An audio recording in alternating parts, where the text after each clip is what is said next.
Dis tyd vir ons weeklikse kuiertjie hier by Olympus 24 uur dierehospitaal in spesialis verwysingspraktyk en vanoggend fokus ons op die Giardia parasiet en ek gesels weer met Dr. Pieter. Dankie dat ons weer hier kan wees. Dit is lekker om julle weer te hê. Goed, wat presies is Giardia en hoe kry honde dit? Okay, so Giardia is 'n mikroskopiese protozoale parasiet wat in die dun darm van honde leef. Dit word uitgeskei in 'n sistiese vorm wat lank kan oorleef in die omgewing en honde neem dan hierdie siste in en dis hoe hulle dan nou besmet raak. So honde kry dit deur besmette water te drink. Honde kan dit ook inneem deur besmette oppervlaktes te lek. Dit is veral volop in dele waar honde baie by mekaar kom, soos by kennels, hondeparke en skuilings vir honde. Wat is die mees algemene simptome? So honde met Giardia kom gewoonlik in die konsultasie aan met diarree, omdat dit die normale opname van voedingsstowwe versteur. Lei die hondjies ook gewoonlik aan kroniese gewigsverlies, al het hulle 'n normale eetlus. Dit tas gewoonlik nie gesonde honde so erg aan nie, maar jonger hondjies, honde met swakker immuunstelsels en ouer honde word gewoonlik erger geraak deur die siekte. Dit is ook belangrik om te onthou dat in verskeie kere 'n gesonde hond nog steeds Giardia kan afskei.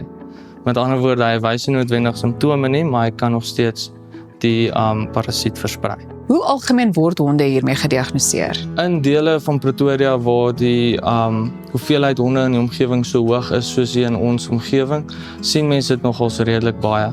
Ek het in die laaste 2 weke daagliks ten minste 1 of 2 daarmee gediagnoseer. Al ek moet sê, dit klink vir my nogal na 'n redelike groot probleem. Is dit gevaarlik en kan mense dit kry? Oor die algemeen is dit nie te gevaarlik vir hondjies nie. In kroniese infeksies waar hulle vir langtermyne gewigsverlies getoon het, dan kan dit lewensgevaarlik raak. En dan natuurlik met jou jonger honde, jou ouer hondjies en met jou siek honde.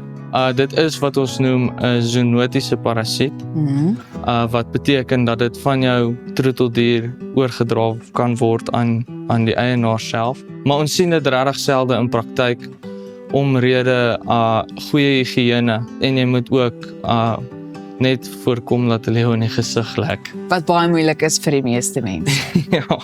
Wat behels die behandeling en hoe kan dit voorkom word? Dit is 'n redelike eenvoudige behandeling. Ons behandel dit met antiparasitiese medikasie wat ons voorskryf vir die diere en dan ook ondersteunende behandeling. Die behandeling sluit ook omgewingsbestuur in.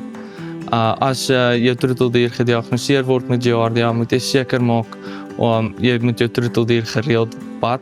In huishoudings waar daar meer as 1 troeteldier is, sit ons gewoonlik die ander troeteldiere ook op 'n behandeling vir Giardia, net om herinfeksies te voorkom en om kosbakke en waterbakke gereeld skoon te maak. Die voorkoming daarvan is maar net om seker te maak as jy met jou hond gaan stap dat hy wegbly van besmette water af.